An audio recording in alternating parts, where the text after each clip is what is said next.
Good evening, everyone. We just passed the parasha of Tazria and Metzora, which mainly speaking about the sin of Lashon Hara. I said yesterday in my lecture in Great Neck, I wanted to highlight one idea from the parasha, that if actually two ideas, that when you review the parasha, you don't have to be a genius to know that something like this only the creator of the world was able to write. No person would ever make such laws. If you really watch the law, review the laws carefully, how many things that we don't understand where they come from, it's not in a human logic. To shave the eyebrows, the hair, even to take off the beard, to be isolated for a week and then maybe another week. Many things, interesting things. Leprosy in a body, in a walls, in a clothing. No person would ever write such laws because he has no benefits by writing it. It's interesting. And plus, it always goes in the right order. First, it's a warning. It's not always go directly to the person's body. First, in his belonging, in the walls or in his clothing. And only after that, if he didn't learn his lesson, it goes on his body. And then the problems really begin. But the main thing from that parasha yesterday is that we have to remember. The most important thing, what is it? That we have to see how much a person had to suffer from one word of Lashon Hara about another Jew. If you see how much he had to suffer, first of all, the unbelievable embarrassment. Try to imagine that today if a person would speak Lashon Hara about another Jew and they put him on television and they put him in a special prison and nobody can go next to him and his kids in school, where is your father? We saw that they put your father over there in a camp and he cannot go back to the neighborhood. For what? For one bad word, which people do it probably 100 times a day in our time, unfortunately. Just see for one time how much a person has to suffer. And from that, we have to understand that HaKadosh Baruch Hu, I always say, life is not a picnic, like some people think. Here, look, I've been doing it for years and nothing happened. Nothing happened. They should understand nothing happened yet. When, God forbid, it starts, the problem begins. That was the idea of this, the main idea of this parasha. When we review it, we see how severe is this. Now, this is also one of the sins where it's very, very difficult to correct. Because almost every sin, if a person made it, there's a way to correct it. You stole $100. You return it back to the person, you apologize, sorry for the inconvenience, please forgive me.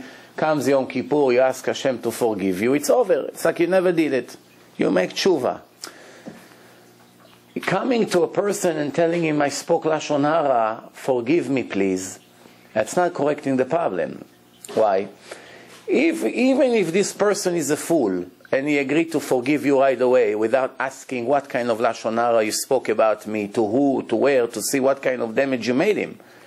You know, it could be either a fool or such a tzaddik that he doesn't care whatever damage you made him, he forgives. No, you have some righteous people like this also. But normal people, first question they have to ask, what did you say about me? With all the embarrassment he has to say. Because there's one way that you say about me, that I'm too strict in a mitzvot.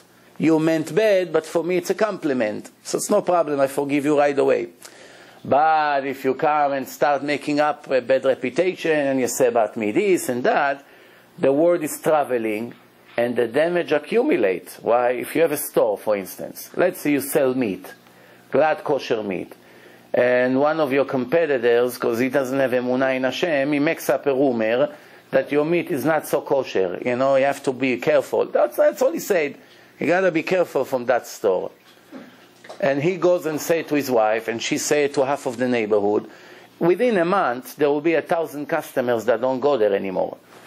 You have to pay him the damage of every customer in the Olam Haba. Every customer, every dollar he lost until the day he died, you are guilty. Think about it. Just think about it. And what did you gain? You think that by making customers not going to him, necessarily they come to you? You are foolish if you think that's the way to make business. If you trust Hashem, you know HaKadosh Baruch Hu will send you the business if you want, with or without all this Lashon Hara. If he doesn't want you to have the business, yes. So maybe your friend went out of business, and it seems that you have double business now, because all these customers coming to you, but 7 years later you have cancer, and it's going to cost you $300,000-$400,000 for doctors. That's all the money you stole from him. And people don't understand how it works. So it seems, oh, my plan worked. Look, I spoke about him, I make a bad reputation to his business, and look, I'm doubling my money, I already bought a new house. Very good. We will meet you in 20 years. Then you tell us if it paid or not. And that's why I always say, and I always repeat, and we have Yetzer Hara. It's not that we believe. We know that the Torah is real. But when it comes to action, it's not so simple. It's not really so simple. You know, I tell you a story. It's very interesting. One Avrech. What does it mean, Avrech? He sits in yeshiva, he's married, and he sits in yeshiva and learns. Full day. That's called Avrech in Hebrew. He's a tzaddik, a real one. Poor Avrech, he became sick. So he comes to the doctors in Israel, they examine him, they see, that he has a serious problem. So they told him, you must have a complicated surgery in the United States. There's a special surgeon, a goy, and he is the world expert in these surgeries. That's the only solution that you have. So he asked them, the doctors in Israel, how much it's going to be. So they told him, hundreds of thousands of dollars. The entire operation, to go there. The doctor is very expensive. He's a billionaire, this doctor, because from all over the world cases comes to him. So the Avrech doesn't even have $1,000. He doesn't have nothing. So what does he do? He goes back to the yeshiva and he sits and learns. For the little money that he has, he buys a ticket. He buys a ticket to America, to the United States. They made the appointments to meet with the doctor, because first the doctor has to examine him to see if he can operate on him or not. And now, for 1 week, until his flight arrives, he's sitting and learning. He opens a lot of books in yeshiva, and everybody comes and says, what are you learning? He says, there's a bracha that you have to say when you see a smart person, Jew, Goy, it doesn't matter. If you see a very smart person, like a very important surgeon that is one in the world, or there's only few like this, or who knows, like a inventor or a big scientist. The question is, how did he achieve what he achieved? Hashem gave him extra wisdom. He's a very smart person. Not everybody can become a big, giant doctor or professor. You got to be smart. A foolish person cannot do it. So he has a skill that ordinary people don't have. So this is something special. So the question is, do we have to make a bracha? What's the bracha, by the way? The bracha is very interesting. You have to say, Baruch Ata Hashem Elokeinu Melech HaOlam Shechalak Michochmato, right? Lebruav, that shared his wisdom with his creators, with the creation, with those who he created. So after reviewing all the books, do I have to make the bracha when I see that Goy professor, or I don't have to make a bracha? That's on his mind. Every other person that his life is in a risk, what will he do? Run to all the rabbis, to all the gmachim, help me to collect money, how am I gonna get? Try to save my life. But this tzaddik doesn't worry about the money. Why? He knows he has one thing. From the day he was a kid until that day, he knew one thing. If I need the money, it's Hashem's problem to get me the money, not mine. It's not my problem. You understand? If I have to put my son in a special yeshiva, and it's a very expensive yeshiva, and I cannot afford it, I can't afford it. It's not my problem. Hashem has to get me the money. He doesn't get me the money, he cannot complain to me why the boy went off the way. Because I did what I had to do. To go and steal money, Hashem doesn't expect me. Yeah, I have an obligation to show Hashem how much I care to go and raise the money with any efforts that I can do.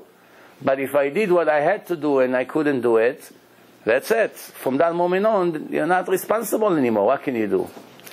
So, after a week that he's sitting and reviewing and checking, there's all kinds of argument if he has to say the bracha or not, in the end he came with the conclusion that when he see this goy professor, this brain surgeon, or whatever it was, I have to make this bracha in front of his face as soon as I see him. So he goes to United States without nothing, no money, nothing. The little that he had, he paid the ticket, he comes to United States, and now he has an appointment in a hospital. He comes to the hospital, they ask him your name, okay, you have an appointment, so he sits outside of the doctor's office.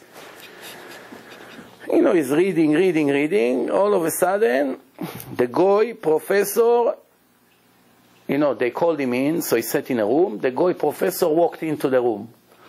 So he got up,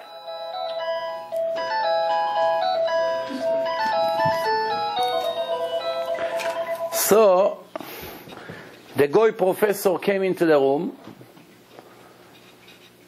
and the avrech, the Israeli avrech, got up and said the bracha loud and clear. So the goy, he got nervous. He never saw such a thing. Usually he come in, the guy say, hello, how are you? You know. So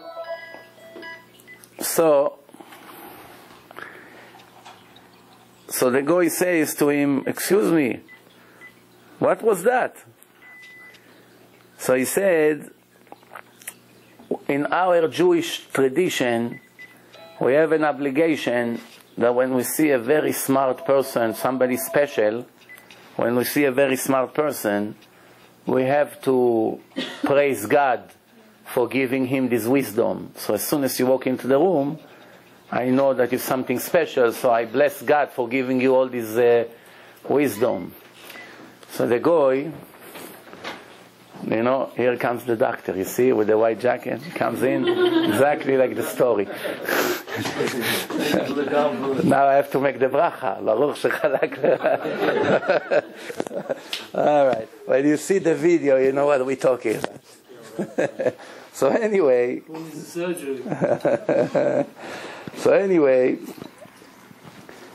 the doctor was so excited. He's a billionaire. I mean, for him, the money wasn't the issue, you know. So some doctors already, they get to a point that from this moment on, they're not really doing it for the money anymore. They may be enjoying saving lives, or they just got used to it, or they bored, there's nothing else to do, so they continue to do it. But really, if they want to retire, they can go and retire. What's the point, right? We see doctors like this. So this doctor was one of those. So he was so impressed that he told him, from this moment on, you are my private guest in United States. You are a guest of honor for me. Right away his attitude changed, you know, from a big shot to his body. So he told him, you know, he's thinking for a second. He said, did they charge you any money? Did you have to pay money, anything up front? Or your insurance? He said, no, I don't have insurance. Israel, I came from Israel, I don't have insurance. He said, oh, you're from Israel? Don't worry about the payment. Don't worry. I'll do it. It's all mine. You are my guest. He made him the surgery and saved his life. So this story teaches us a lot about life. There was another option here. This guy would run and collect money from all over, right? How much money he would collect? $5,000? $20,000? Still wouldn't be enough for the surgery. But now when he show Hashem, I trust you. You want to save me? Fine. You don't want to save me? I surrender. What can I do? I go. I do my efforts. I go. Think about it. How many people will get on a plane to go to the United States to meet a professor, a goy, a doctor without $1? How many? You know how many? You can count on one hand how many would do it. And in the end, that was a big Kiddush Hashem. Big, big, big Kiddush Hashem. You know, speaking about Kiddush Hashem, in Israel they had a television show. Very interesting concept. What is it? They put a candy camera in a house of a woman. Poor woman, you know, average, poor. And she has an electrical short. They took a wire, let's say you have a teapot, electric one, and they made a short inside the plug. And once you put it in, all the light goes off. So now there's a problem in the house. Nothing major. So now they tell her, we will send you electricians. We want to see how honest they are. And they film it and they show it on television. Like, shame on you. So first guy who comes, he doesn't even check. As soon as she tells him the problem, what happened, he tells her, oh, it's a very big problem, 3,000 shekel. Almost a month of her work. 3,000 shekel. So she says to him, and you know, of course, they have a camera, it's recording everything. So she said, he's so sure about it, he didn't even check anything. He said, hey, ma'am, trust me, I'm 20 years in business, I don't need to check. 3,000, this is already after discount. She said, okay, I'll let you know. I'll let you know, she said. Okay, he gives her a card, he leaves. They get another guy, he comes, again, doesn't check, of course. Oh, very big problem, how did you do such a foolish thing? 2,200 shekel. So she said, you don't have to check? No, what? Well, to check such a thing, it happens a lot. I know what to do. But it's not an easy job. Not an easy job. 5-minute job. So he said 2,200 shekel. And she said, okay, I'll let you know. Then the third guy comes. A Persian guy with a yarmulke. Electrician. He comes in. His name is Mr. Chasdian. Chasdian, it comes from the word chesed. Sometimes the name of a person shows really who he is. So he comes, Mr. Chasdian come in. So as soon as she told him the problem, right away he opened the cable. He said, oh, I see what happened. He got ripped because it's short. You know, it's touching. Right away he took a new thing, he cut it, he puts a new one inside. He fixed it. He told her 200 shekel. 3,200. 200 shekel. He say, but you know what? All you have to do is give me 120 shekel. It's okay. It's good also. He told her. So she says, why? You just say it's 200. He said, that's the normal price for something like this, but I decided to give you a discount. So you only pay me 120 shekel. None of them knows that they all recorded. They record them. So right away, when it happens, the host of the show came out. I was hiding. He comes out with his microphone. Hello, Mr. Chasdian. We are from the television. So he said, you are a real hero. You are an honest person. Everybody in Israel tonight will see that you're an honest person and this and that. You have the great advertisement. But one thing I'm curious. He said, you're honest. 200 shekel is very, very reasonable price. You come all the way here, you know, with your car. You fix the problem after all. Just a house visit. Why you decided to give her another extra discount after you've been so honest before? So he said, I looked at her house, and I saw it's a woman that doesn't have money. So I felt bad in my heart for her. So I wanted to do chesed for her. Why? It's from the Torah. Jew to another Jew. A gift, chesed. Wow, what is all the Torah is about? No, what's Judaism is about? Chesed. So they call up the other two now. They say, we're going to show you on television. So believe it or not, they still denied that they said. They tried to deny it. Told them, no, you're going to see tomorrow on the show. We will see, everybody will see. So now this guy got the biggest advertisement everywhere. They got the biggest embarrassment, and he got the biggest Kiddush Hashem. First of all, the advertisement and the money that he made is important. but nothing compared to the Kiddush Hashem, you know, when all the secular Jews in Israel that all the time speaks against the religion, they see, look, the only one that was honest here was the guy with the yarmulke. Big Kiddush Hashem. Big Kiddush Hashem. So guess what? Do you think that's where the story ends? No, that's where the story begins. As one family in Israel, they watch the show. Now they have a mentor, a rabbi, that for 5 years is trying to make this family Shomer Shabbos. Religious. Very tough people. No, they don't surrender. No, it's hard. No, I can't. As they watch the show, the woman say to the husband, you know what? That's it. We gotta be like this person. Look at this. Look, this is the religion. They talking this and that. They say, you know what? Let's call the rabbi, make him happy. From now we become Shomer Shabbat. So they call up the rabbi. He said, we decided to become Shomer Shabbat. He doesn't know about the show, that rabbi. So what happened? They said, we just watched that show. When we saw that Persian electrician, Hasdian, with the yarmulke, what he did, that's the right way. We want our children to be like this. And he make that entire family religious. Now, let's think for a second. Mr. Hasdian, let him live 120 years. He goes to Olam Haba. He's already in Gan Eden. He will benefit forever from this family, their children, their grandchildren. They go to yeshiva. Every mitzvah they do goes to his account. For what? For not being a greedy liar and a crook. And the crooks, those two crooks, yeah, they have some idiots that pay them right away and say, okay, fix it. They find idiots. The world is full of people that don't know what's going on, and they pay.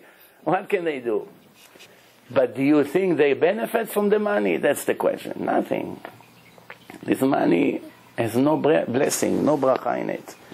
No blessing whatsoever. You know, there's one woman, one widow, she passed away in Tel Aviv. She's not religious. They make her a funeral, you know, she doesn't have so many relatives. So they bring her, you know, to the cemetery. And they have the rabbi, the Chevrat Kadisha, and she has her son. All of a sudden, thousands of birds coming and sitting on her grave. Thousands of birds from all over. Everybody in a funeral.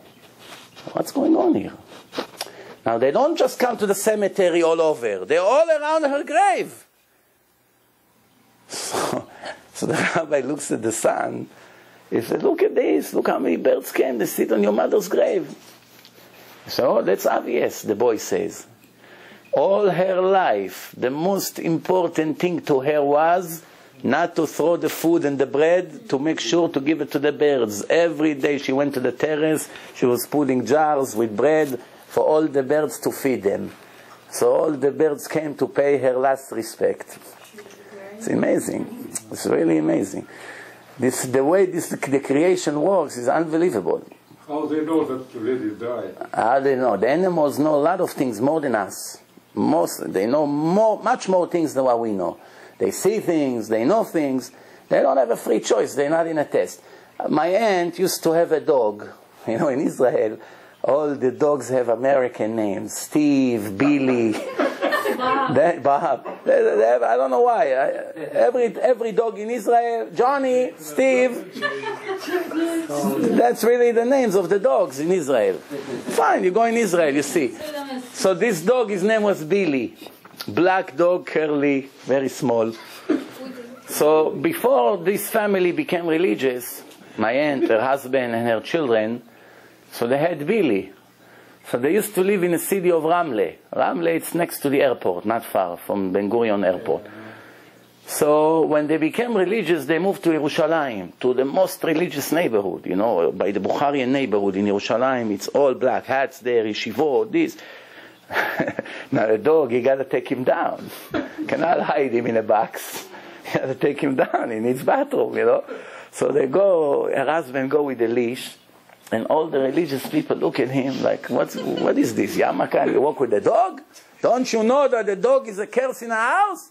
You don't read Gemara? What is this? They're all surprised. Yes. So he saw that everywhere he goes. Now most people are polite, they don't say anything. But you see by their face, like the surprise, oh, you have a dog? Now sometimes he needs a ride. He has to get into the car with the dog. It's a problem, you know. So one time they said, you know, let's say we cannot take this embarrassment anymore. So they decided to give it to their son. He still lives in Ramle. He's married. Ramle, it's not so religious over there, you know. He can have the dog. So they took Billy to Ramle. It's about maybe 25 miles away, something like that, 30 miles away. It's half an hour ride with a car. So they put him by their son. 2 days later, they hear scratches at the door. 30 miles. He walked in highways, in fields, in streets. He came back to the house. Now, there was something very amazing about this dog. Every fast day, 5 times a year, and Yom Kippur, he doesn't eat. It's not a story. They bring him food, he doesn't touch the food. So they went to Rav Ben Zion Abba Shaul, the biggest Sephardic rabbi in the world, passed away 10 years ago. The biggest Kabbalist in the world, the holiest, the biggest tzaddik that we knew in this generation. An amazing person. And he told them, Tzar Ba'alei Chaim, you couldn't send him. It was a mistake to begin with. You keep him. What about the embarrassment? He said, people know you Ba'alei Tshuva. They have to use their head. It's not the end of the world. But you cannot send him away because he's suffering. And the Torah says you're not allowed to torture animals. It's torturing him. You have to feed him. You have to take care of him. Everything. So when I told him in Yom Kippur he doesn't eat. You bring him, you force him to eat. He doesn't want to eat. So I said, okay, Avi, now it's obvious. It's a gilgul of someone. The Zohar said that wicked people, they reincarnated in dogs. That's a punishment, which is worse than hell, worse than Gehenom, to be reincarnated in a body of a dog. And I always say, people don't understand the whole reincarnation concept. They think, well, now we have to get lucky to be reincarnated in a right dog. It's a big difference if you're the dog of Michael Jackson or the dog of the homeless in the street. It's a different lifestyle, no? One in the street, he's with his owner looking in the garbage. The other dog, he gets massage, $20 million inheritance. He has a garden over there with all kinds of amusements. You know, the private barber comes. You're laughing. But there's one idiot Jew that made a bar mitzvah to his dog. Did you hear that or no? Check in YouTube. Yeah, check. When a person doesn't have Torah, he becomes worse than a dog himself. Where can I check that? Yeah, just put bar mitzvah to the dog. Put it in Google, you find it. I'm telling you. And he made a fancy bar mitzvah that most Jews cannot afford to make to their children. Got him tefillin, everything. They talk sometimes like children because they cannot have children. But this is not Chilul Hashem. This is something opposite. That's big Chilul Hashem. Big Chilul Hashem. Because everyone looks at this fool and says, look at these Jews. They lost their mind. Like, people actually came to celebrate it, Rabbi? Yeah. Fancy party, thousands of dollars spent. And people came to celebrate? He should be in jail for the... You know, in Hebrew we have a say. You know what it says in Hebrew? אמור לי מי חברך ואומר לך מי אתה. Tell me who are your friends and I will tell you who are you. You understand? If I never saw you, I spoke to you on the phone. I never saw you, I don't know who you are. 2 minutes we spoke on the phone. And you tell me, oh, you know that guy is my friend. I don't need to see you anymore. If this guy is a big chacham, tzaddik, I have to expect that you in the same category. If this guy is a Guido full of tattoos that walks like this on the street, then I should know what kind of person I should see when I meet you, right? It goes together. It's the same league. You see on the highways all these going with a motorcycle, like 600 of them going in a high, All of them one copy of the other. All fat, with beards, with tattoos, same show. Stupid thing. No? No. People would know. It's not only that they don't have any understanding what they live for. They don't have any direction in life. They live the moment. Nothing in their life, just to survive. That's what, to survive, and like they say in America, to have fun. That's it. That's the problem in the United States, which is actually spreading to the rest of the world now. Just to have fun. And since life is not so fun, you have to work, you have to make a living, everything is expensive, there's problems, schools, kids, divorce, courts, police, So what most people do? Go into drugs. Supposedly an easy way to have fun, which later buries them. Later you see the price that they pay these people. But that's it. That's just about it.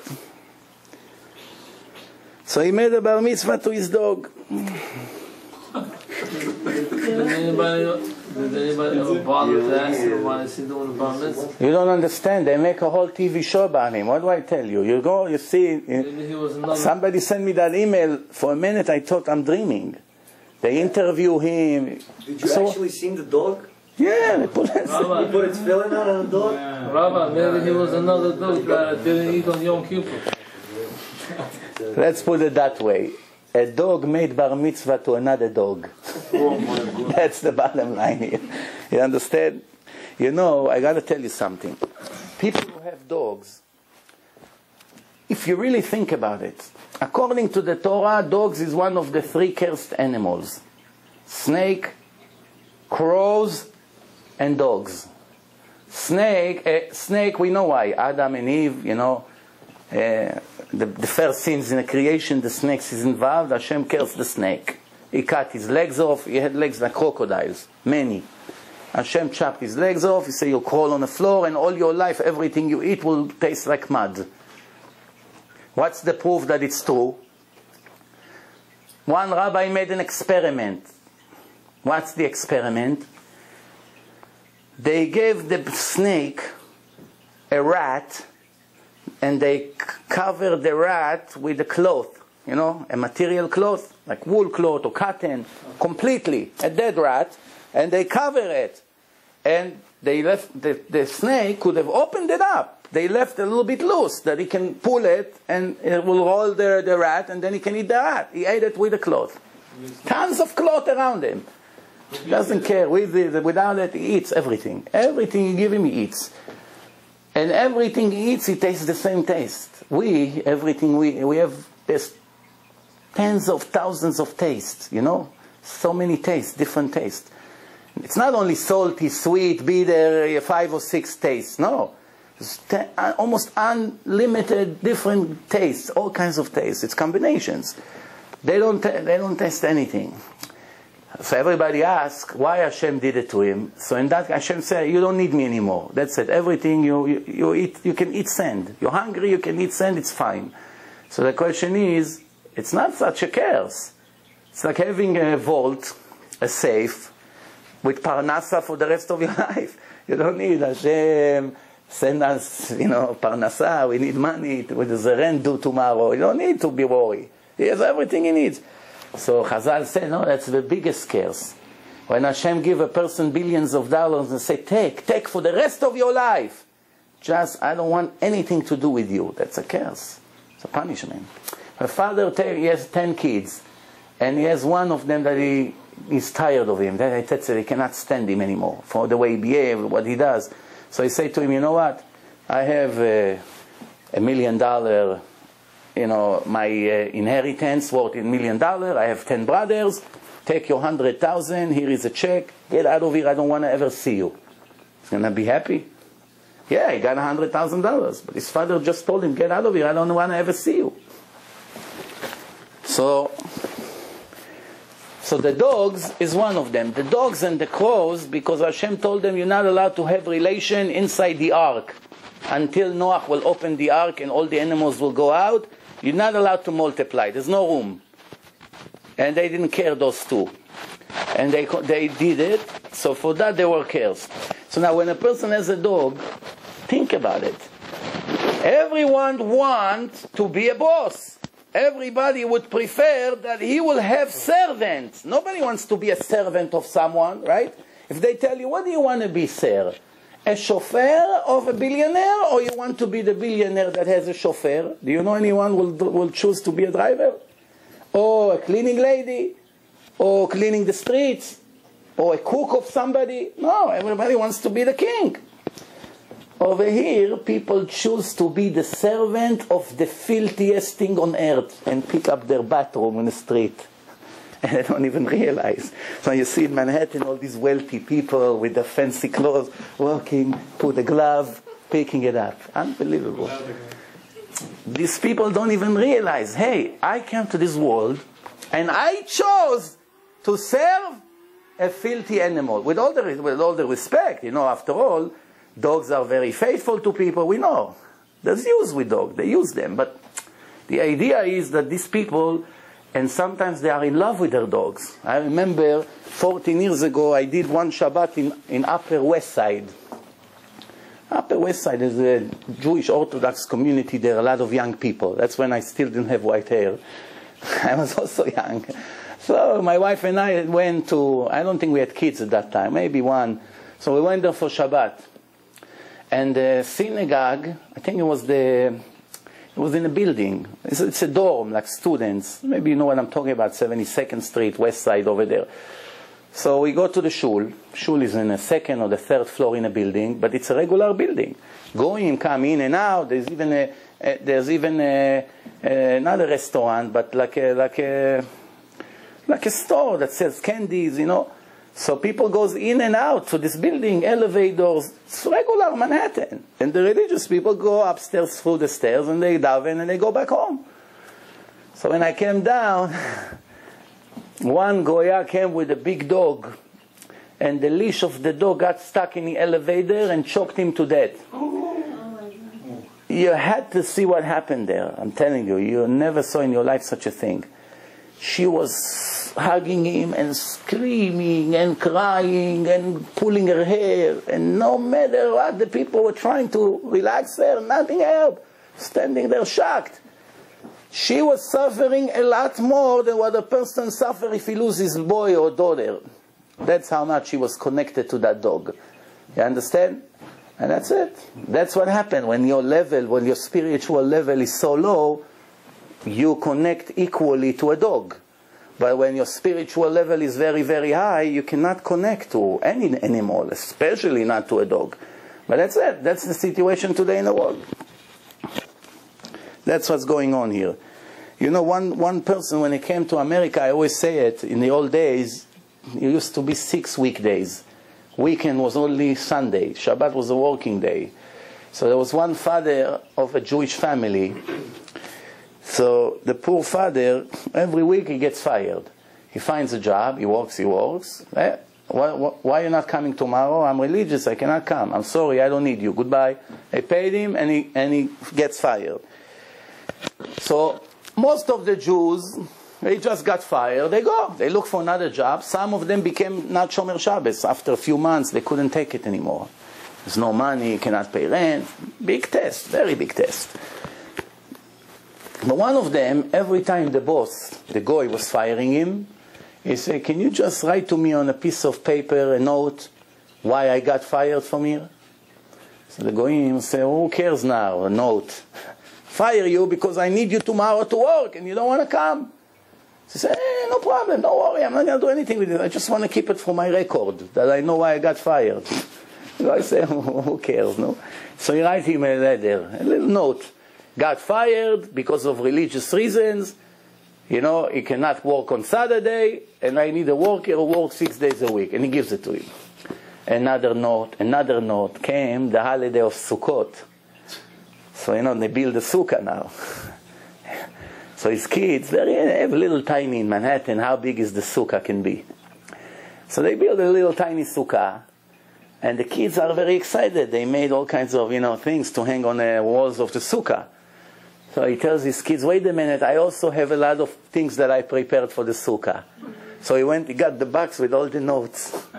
So the whole sukkah was full of notes. Clothing store, shoe store, the department store, all of it. So if people who comes to the sukkah, so what's on these notes? See, it's stamps, notes, everything notes. He said that's the best kishut, the best glorious, how do you say kishut? Like things that you hang for the beauty. Decorations, right. The greatest decoration is to hang it on the walls for me to make Kiddush Hashem to HaKadosh Baruch Hu. That how many jobs I got fired from until he was able to find a normal job that will allow him basically to finally get a parnasa. We know there was one case here in America of a person that they blaming him that he murdered someone. He put him on a trial. So in the middle of the trial, every day it becomes more and more obvious that he's the murderer. That's it. By now the jury is 99.9% convinced. 99.9%. So just before they finalized the trial, his lawyer got up. So his lawyer says to the judge and the jury, "Excuse me, before you're going to make a big mistake, I'm promising you right now that in 10 minutes, the person who you claim that he got killed will show up in the door of the court. 10 minutes from now. Look at your watch. It's, let's say, 12:10, 12:20. He will walk in the door, and you see that you're all wrong. He never killed him." The whole courtroom was problems. Everybody's whispering, "How can it be?" It's confident 100%. The judge looking, the jury. So after 10 minutes, nobody came. So now the judge said, "What was that supposed to be?"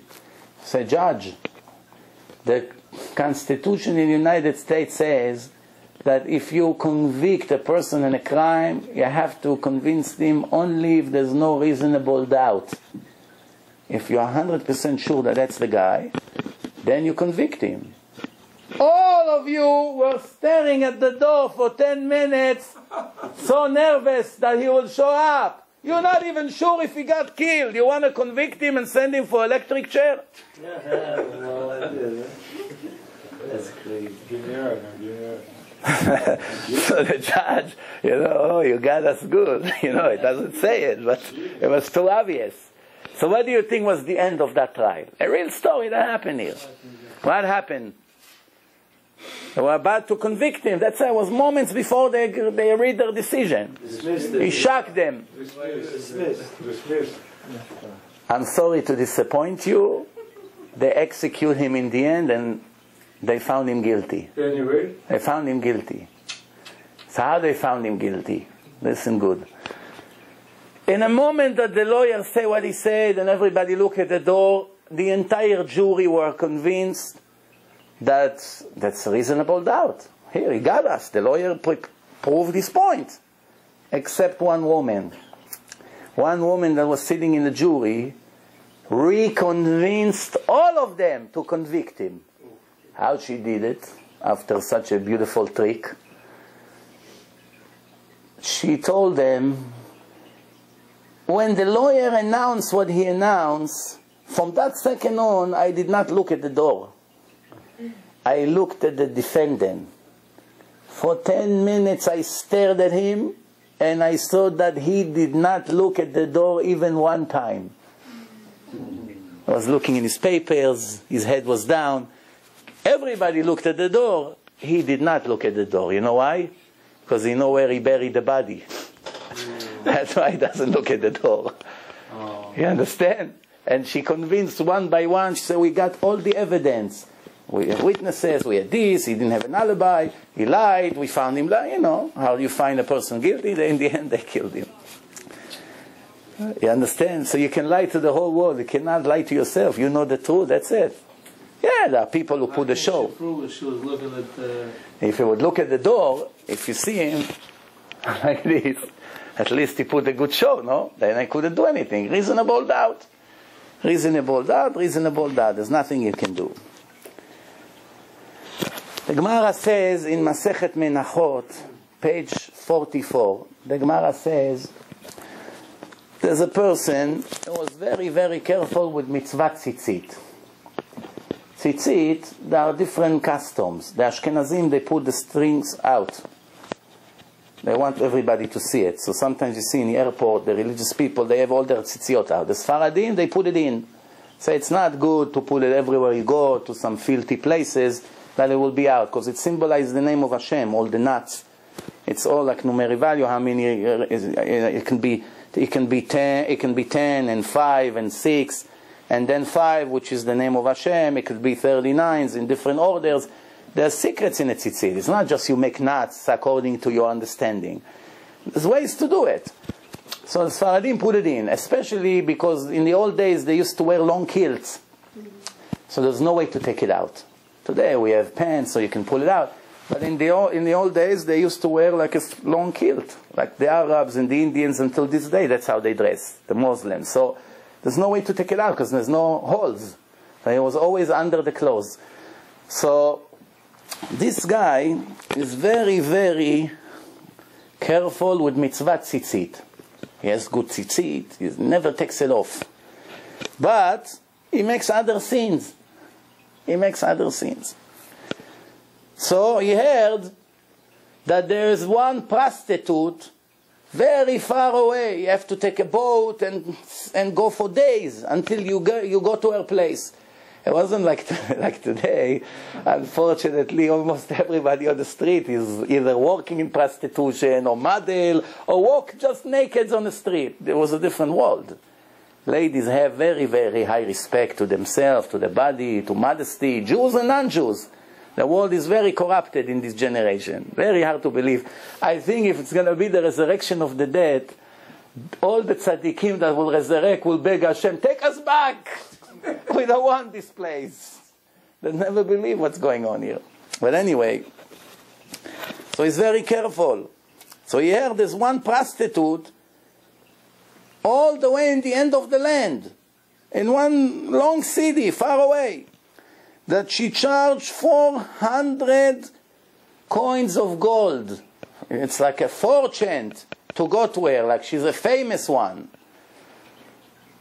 So he sent her with a messenger 400, and she wants the payment up front. So he sent a messenger with 400 zeubim, coins of gold, and she gave him a date, this day, that time. And he went there. The Jew, very careful with mitzvah tzitzit, and making a sin that is 1,000,000 times worse. So he came to her home. So there is an assistant. She brings him in, she takes him to the room, and he goes inside. She has a servant. She's so rich. So she has a servant. So he said, the person who sent you the other day, the 400, his name is such and such, is waiting in a room. She said, okay, you can send him in. So he comes in. She has 7 different beds, one on top of the other. 6 made from pure silver, and 1 made from pure gold, the top one. And everyone has a ladder, that from one bed you go to the other one, and the ladders are all made from silver, and the last ladder made from pure gold. Just imagine how rich she was, that she can afford to have pure gold and silver beds. Eventually, with all the games that she played with him, she went all the way up to the top bed. And as he was taking his clothes off, now he has the tzitzit. What a fool. He comes to her with the tzitzit. So when he looks at the tzitzit, she doesn't know what's going on right now. All of a sudden, he jumped on the floor, and he sat on the floor, and he stuck his face to the wall, to the floor. And he got very upset. So she got very offended. It never happened to her. Everybody waits for months to have a date with her, and all of a sudden this guy jumping on the floor and almost crying. So she said, what did you see bad about me? I brushed my teeth, I put my deodorant, why you got disgusted from me? She took it personally.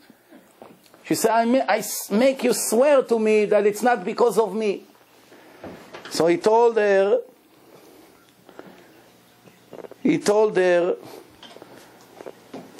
I swear to you, in the life of the king of Rome, she was a Goya from Rome. You know, they occupied Israel, the land. That is nothing to do with you. It's nothing to do with you. So she said, so in that case, what is it? He says, there's one mitzvah that our God told us to put tzitzit in our four corners of our clothing. This is what you saw that I'm wearing, this is it. And the tzitzit, the Torah say twice in this mitzvah, Ani Hashem Elokechem, I am your God. I am the God who gave you this mitzvah, and I am the God that will reward or punish people that either do this mitzvah or did not do this mitzvah. And it just came to my mind. And I looked at the four corners with the strings, and it looked to me like four witnesses standing and witnessing my sin that I'm about to do with you. So she was very impressed, this Goya. So she told him, I don't let you leave this room until you tell me your full name and where do you live and what yeshiva you go to and who's the rabbi. In a full FBI investigation. So, you know, he wants to just run out of there. So he gave her all the information, she wrote everything down, she let him go. After that, the next day, she sold all her belongings. She took all her cash. She had tens of thousands of coins of gold. She was a very rich woman. She went to the Caesar of Israel. You know, the Romans, they sent Caesars to all over the world. Every place they occupy, they put a supervisor there. Yeah, governor. So they went to this, she went to these people in charge, and she started to bribe them that they will allow her to convert, because it was against the law of the Romans. If you convert, they kill you. It's like by the Arabs. You tell your uncle Ahmed, I'm going to convert. 5 seconds later, you, your wife, your children, your uncle, your cousin, everybody is dead. I had one guy from Pakistan, here is calling. He sent me an email that he decided to convert after he watched the lectures in the website. But he say in Pakistan you don't have a Beit Din. He say everyone in my neighborhood walk with machine guns, even the ladies. What do I have to do? How will I get dressed? If I dress like a Jew in 1 minute, they'll kill all my family. So I said him, don't worry, you don't have to dress like a Jew. You have a white yarmulke with the holes? Keep it on. And dress this white kilt that they wear. You dress like them, what's the problem? On the first opportunity that you go out, like to India or something, you contact me from there and I'll send you to the right place. So anyway, she gave a third of her wealth, she gave to the supervisors and the governors of the kingdom there, of Rome.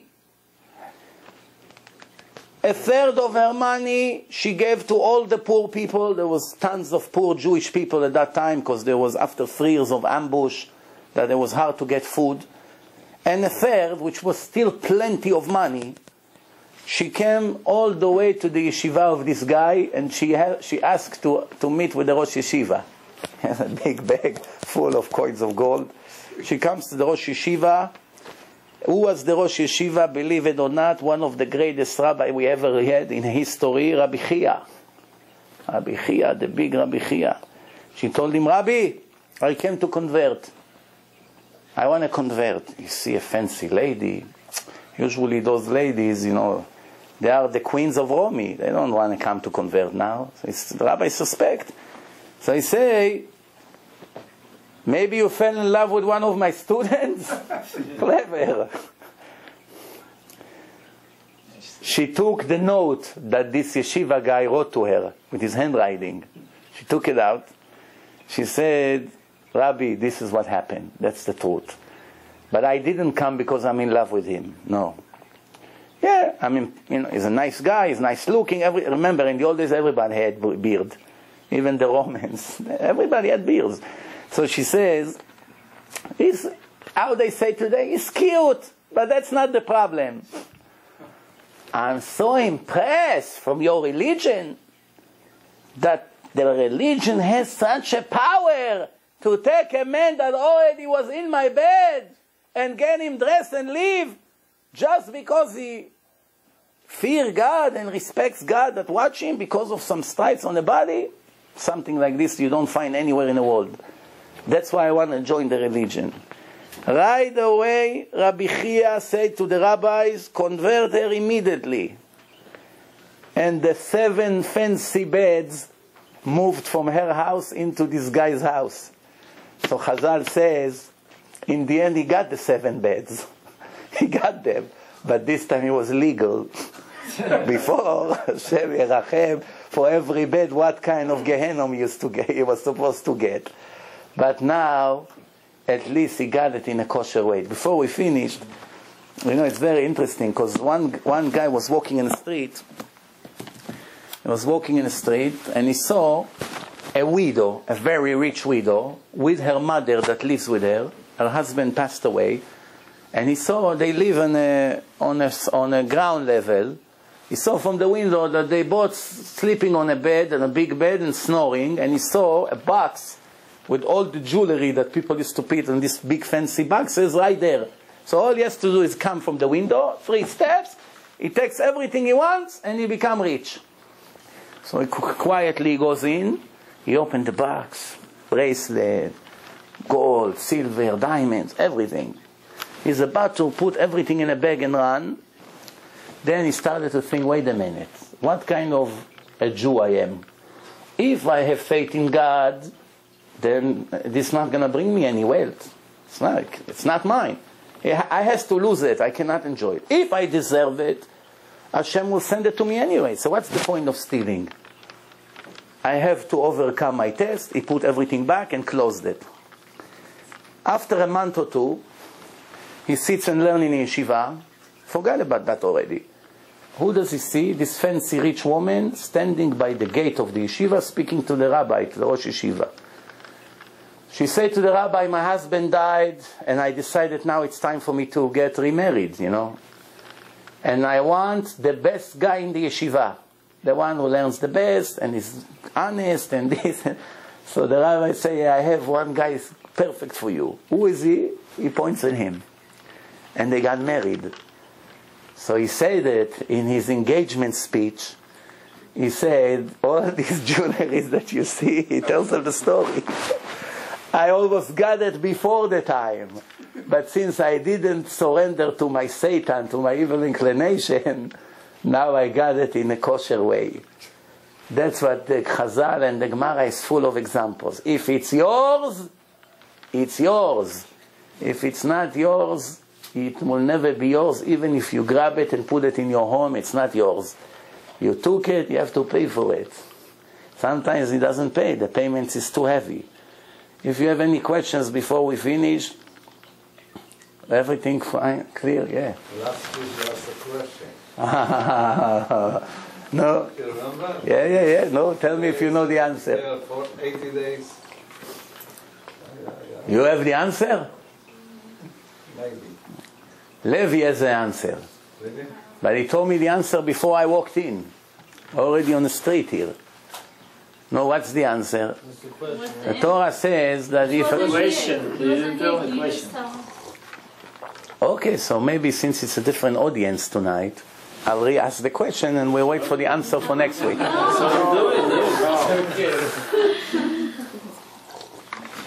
I tell you what's the question. The question is, the Torah says, not last parasha, 9 days ago, the Torah said, if a woman gives birth to a boy, how many days she has to wait? 1 week, and then 33 days after. So together 40 days that she's impure. If she gives birth to a girl, 2 weeks impurity and 66 days. So it's 80. 40 with the boy, 80 with the girl. And I say, what's going on here? Why with the boy 40 days and with the girl 80 days? No? What do you think? A difficult question. Maybe knows answer.